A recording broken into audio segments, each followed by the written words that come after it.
ஜெயச்சந்திரன். கற்க சேனலுக்கு உங்களை அன்போடு வரவேற்கிறேன். சரி, இந்த கார்மெண்ட் மேக்கிங் அப்படிங்கிறதுல, ப்ரொடக்ஷன் அப்படிங்கிறதுல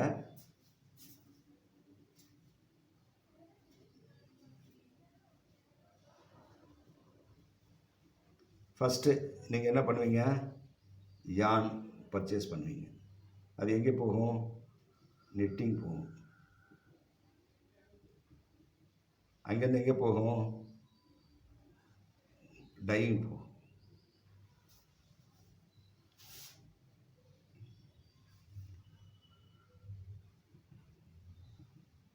டையிங் போகும்.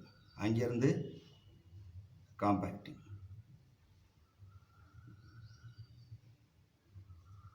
அங்கேருந்து கட்டிங், அங்கேருந்து ஸ்டிச்சிங். அதாவது பிரிண்டிங் இருந்தால் பிரிண்டிங், சஸ்பெண்டிங் இருந்தால் ஸ்டிச்சிங், அங்கேருந்து செக்கிங், அங்கேருந்து அயர்னிங் அண்டு பேக்கிங். ஃபைனலாக எஃப்ஓபின்னு வச்சுக்கலாம், ஃப்ரீ ஆன் போர்டு. எஃப்ஓபினா free on board. These are the different activities which involve the garment making. First யானை பற்றி பேசணும். குவாலிட்டினா என்ன, யானை என்ன, வெரைட்டி ஆஃப் யானைன்னு. நிட்டிங்கை பற்றி பேசணும். இதில் இன்னும் இன்கம்ப்ளீட்டடாக இருக்கும் நிட்டிங்கில். அதுக்கடுத்து டையிங் பற்றி இன்னும் பேசவே இல்லை. அந்த காம்பேக்டிங், இதில் காம்பேக்டிங்கில் என்னென்ன மாதிரி ப்ராசஸ் இருக்குன்னு இதில் சொல்லலை. இப்போ கட்டிங்லேருந்து நம்ம வந்து கார்மெண்ட் மேக்கிங் வந்து இப்போ பொதுவாக என்ன நினைக்கிறோம்னா, மெர்ச்சன்டைசருக்கு இந்த ஆஃபீஸுக்குள்ளே தான் வேலை அப்படிங்கிற மாதிரி ஒரு ஃபீலிங் வருது. ஓகே, தப்பு ஒன்றும் இல்லை. ஏன்னா இன்றைக்கி வந்து நிலமை எப்படின்னா, சில கம்பெனிஸில் வந்து ஃபேப்ரிக் டிபார்ட்மெண்ட் தனியாக இருக்குது. அதனால் இவங்க என்ன குவான்டிட்டி மட்டும் கொடுத்தா போதும் அப்படிங்கிற நிலைமை இருக்குது, இல்லைன்னு சொல்ல மாட்டேன். ஆனால் ஸ்மால் யூனிட்ஸ் நிறைய இருக்கிறதுனால இந்த இன்ஃபர்மேஷன்லாம் வேணும் அப்படிங்கிறது உண்மை. ரெண்டாவது, நான் அடிப்படையாக என்ன சொல்லுவேன் அப்படின்னா, எல்லா விஷயத்தையும் தெரிஞ்சுக்கிறது நல்லது. ஓகே, இப்போ இதில் வந்து yarn, knitting, dyeing, compacting, cutting, stitching, printing, இந்த பிரிண்டிங், செக்கிங், அயனிங், பேக்கிங், இது வந்து சாலிட்.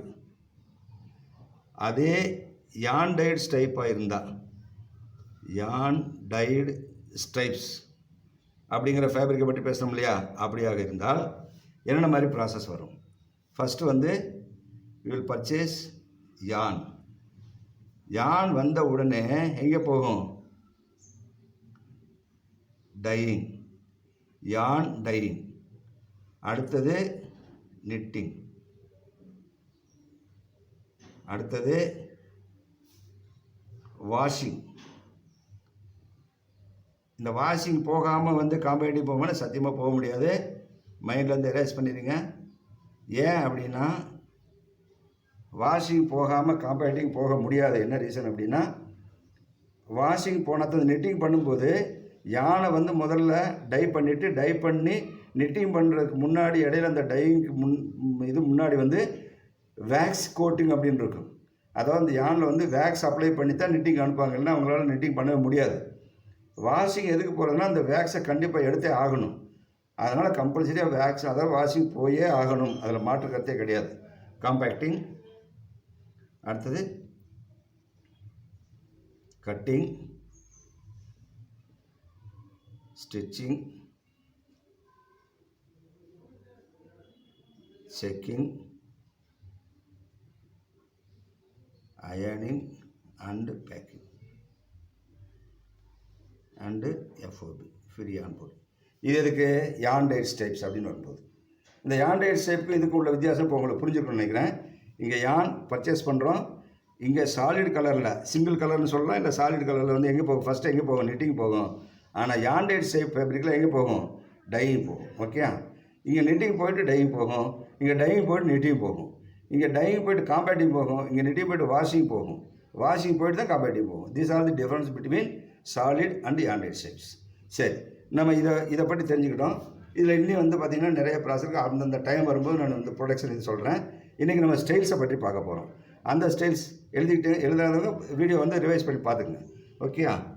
சரி, ஸ்டைல்ஸை பற்றி பார்க்கும்போது என்னென்னா, தெர் ஆர் பார்த்திங்கன்னா பேசிக்காக வந்து பார்த்திங்கன்னா, ஒரு கார்மெண்ட் அப்படிங்கும்போது அந்த பார்ட்ஸ் வந்து தெரிஞ்சுக்கிறது ரொம்ப முக்கியம்.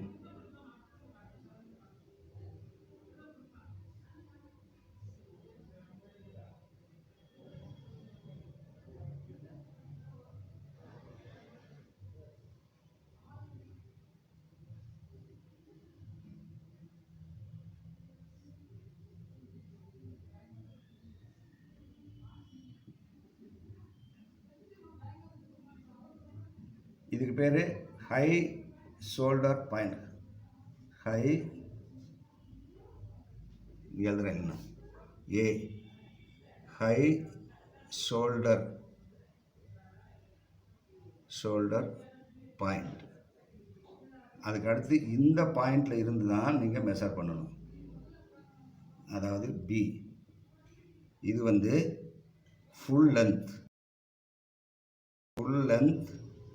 From HSP high shoulder point. Full length from HSP. இதில் 2-3 வகையான மெஷர்மெண்ட் இருக்கும். அடுத்த டைப் என்னென்னா full length from front neck drop FNT. இங்கே வந்து சில பேர் கொடுத்துருப்பான். இது வந்து மெஷர்மெண்ட்டில் ஃபுல் லென்த்தில் வந்து அதாவது ஹை ஷோல்டர் பாயிண்ட் தான் கொடுக்கணும். ஆனால் அப்படி கொடுக்கணுங்கிற கட்டாயம் கிடையாது. Full length from FND. எஃப்என்டின்னா என்ன? Front neck drop. ஓகேயா? சில பேர் என்ன செய்வாங்கன்னா ஃபுல் லென்த் ஃப்ரம் பிஎன்டிஎம்மா. பிஎன்டின்னு என்ன? Back neck drop. அதாவது இந்த பாயிண்ட்லேருந்து கீழே வரை கொடுக்குறது. இது வந்து பிஎன்டி. இப்படியும் கொடுக்கலாம். ஆக 3 வகையாக கொடுப்பாங்க. இந்த மாதிரி ஹை ஷோல்டர் பாயிண்ட்லேருந்து நேராக கொடுத்தா பரவாயில்ல. அப்படி இல்லாதப்போ நீங்கள் இந்த ஃபுல் லென்த் அஸ்டைன் பண்ணுறதுக்கு இந்த லென்த்தோட நீங்கள் ஃப்ரண்ட் நெக் ட்ராப் மெஷர்மெண்ட்டை ஆட் பண்ணணும். இதில் இந்த full length from front neck ட்ராப்னு கொடுத்துருந்தா அந்த லென்த்தோட ஃப்ரண்ட் நெக் ட்ராப் எவ்வளவோ அதை ஆட் பண்ணணும். ஓகே? அதே மாதிரி ஃபுல் லென்த் ஃப்ரம் பிஎன்டின்னு கொடுத்துருந்தா அந்த பேக் நெக் ட்ராப் எவ்வளவோ அதை ஆட் பண்ணணும். ஓகே? ஸோ இந்த விஷயங்கள் நம்ம மெஷர்மெண்ட் ஷீட்டை ரொம்ப உன்னிப்பாக கவனிக்கணும் அப்படிங்கிறதுக்கான சொல்கிறது. ஓகே, இப்போ நான் இந்த இதை கன்ஃபியூஸ் ஆகிடும், இதை அழிச்சிடுறேன். லென்த்தை பற்றி வந்து அழிச்சிடுறேன். ஓகேயா? இப்போ அடுத்து நம்ம இது லென்த்தை பார்த்துட்டோம். அடுத்து வந்து செஸ்ட் மெஷர்மெண்ட். இந்த செஸ்ட் மெஷர்மெண்ட் வந்து நார்மலாக வந்து 1 இன்ச் டவுன் மெஷர்மெண்ட் எங்கே பண்ணணும்? நீங்கள் டிஷர்ட்டில் 1 இன்ச் டவுனில் தான் பண்ணணும். செஸ்ட் மெஷர்மெண்ட் பண்ணும்போது 1 இன்ச் டவுனில் தான் பண்ணணும். இதுதான் ஆஃப் செஸ்ட். இது வந்து என்ன சொல்லுவாங்க? Half chest. நல்லா புரிஞ்சுக்குங்க. ஆஃப் செஸ்ட் அப்படிங்கிறது தான் நம்ம டிஷர்ட்டில் இருக்கிற நடைமுறை. ஆனால் ஓவன் ஃபேப்ரிக்கில் செஸ்ட்னு எழுதுனா ஃபுல் செஸ்ட் எழுதுவாங்க. இப்போ நம்ம டெய்லர்கிட்ட போய் வந்து மெஷர்மெண்ட் எடுக்கிறபோது நம்ம என்ன பண்ணுறாரு? நம்மளுடைய கிருத்து எடுக்கிறார்.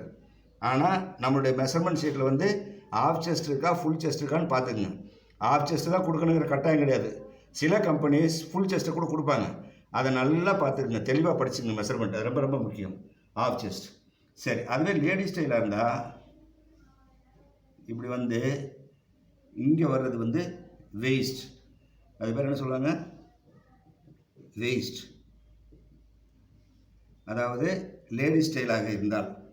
சரி, இந்த இதை என்ன சொல்லுவாங்கன்னா ஹெம் ஸ்வீப்.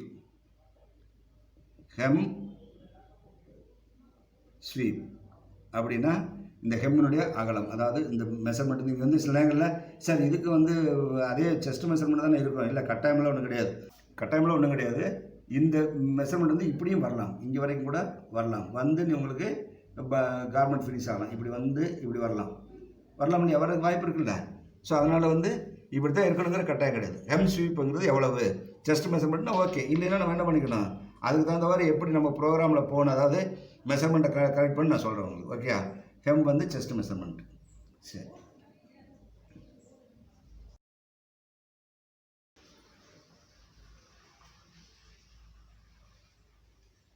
ABCDE. ஓகே? சரி, இப்போது இந்த பாயிண்டில் இதிலிருந்து இது வரைக்கும் சொல்கிறது அண்டர் ஆர்ம். இங்கேருந்து இது வரைக்கும் சொல்கிறது சைடு சீம்.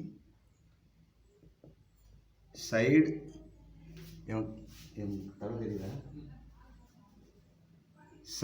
சீம், அதாவது இந்த இது வந்து சைடு சீம்.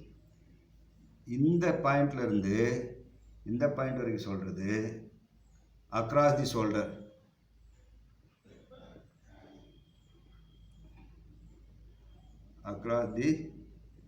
ஷோல்டர். ஓகேயா? இதிலிருந்து இது சொல்கிறதுக்கு பேர் வந்து sleeve, of sleeve length. Sleeve length அது ஆஃப் ஸ்லீவாக இருந்தால் ஆஃப் ஸ்லீவு, ஃபுல் ஸ்லீவாக இருந்தால் ஃபுல் ஸ்லீவு. இது ஐ, இது வந்து ஹெச். அடுத்தது ஜே, இது வந்து sleeve open. Sleeve open. Just try to understand. முதல் லென்த்து பார்த்தோம், அதுக்கடுத்து ஹை ஷோல்டர் பாயிண்ட் அப்படிங்கிறதுலேருந்து ஃபுல் லென்த் எப்படி மெஷர் பண்ணுறது பார்த்தோம்.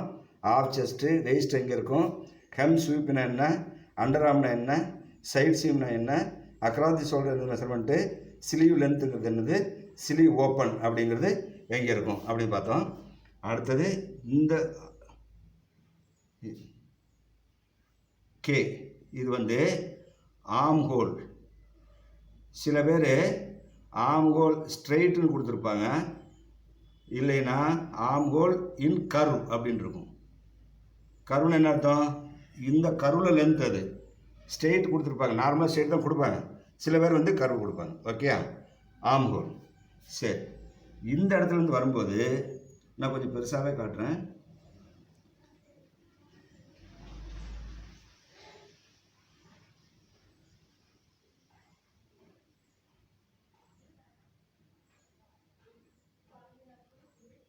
இதுக்கு பேர் நெக் வித். Neck with. ஓகேயா? இந்த point imaginary point, high shoulder point ரெண்டை இணைச்சிங்கன்னா ஒரு லைன் வரும். அங்கேருந்து ட்ராப் ஆகிறது தான் எஃப்என்டி. ஏற்கனவே ஃப்ரண்ட் நெக் ட்ராப். இது வந்து எஃப்என்டி, சாரி பிஎன்டி. பிஎன்டி. இதே பாயிண்ட்லேருந்து ஃப்ரண்ட் நெக் எவ்வளோ இருக்குன்னு போடுறது தான் எஃப்என்டி. ஓகேயா? இது வந்து shoulder. Shoulder seam to seam வேறு, ஷோல்டர் வேறு. ஓகேயா? சரி, இந்த இடத்துல என்ன நடக்கும்னா, இந்த ஆர்ம் ஹோல் இருக்கு இல்லையா, இது வந்து இங்கேருந்து இதே லைனில் வராது. இந்த இமேஜினரி லைன் அப்படின்னு ஒன்று இருக்கு இல்லையா, இதுலேருந்து இது எவ்வளோ இறங்கி இருக்குது அப்படிங்கிறத நம்ம என்ன சொல்லுவோம், ஷோல்டர் ட்ராப். Shoulder drop. ஓகேயா? சரி, ரொம்ப ஸ்பீடாக போனால் கன்ஃபியூஸ் ஆகிடுவீங்க. இன்றைக்கி இந்த கிளாஸில் ஒரு பேசிக் டிஷர்ட்னுடைய பார்ட்ஸை சொல்லியிருக்கேன். ஓகேயா? அடுத்து இன்னொரு ஸ்டைல் இருக்குது, ரேக்லான் இருக்குது, ஃபுல் ஸ்லீவ் இருக்குது, ஹெம்முங்கிறது எங்கே, சாரி வாட் இஸ் தட், கப்புங்கிறது என்ன அப்படிங்கிறதையும் பார்ப்போம். இதில் ஒன்றே ஒன்று, இந்த ஹெம் அப்படிங்கிறது இருக்கு இல்லையா, இது இங்கே ஹெம். இதுக்கு பேர் என்ன, ஹெம். இது இங்கே இருக்கும், ஸ்லீவ் ஹெம். Sleeve hem. சில பேர் என்ன பண்ணுவாங்கன்னா, இந்த neck width and front neck drop, back neck ட்ராப்போட சேர்த்து நெக் சர்க்கம்ஃபரன்ஸும் கொடுத்துருப்பாங்க. நெக் சர்க்கம்ஃபரன்ஸ் அப்படிங்கிறது என்ன, இங்கேருந்து ஆரம்பித்து இது மொத்தம் வந்து இப்படி சுற்றி வந்து இங்கே முடியறதுக்கு பேர் தான் நெக் சர்க்கம்ஃபரன்ஸ்.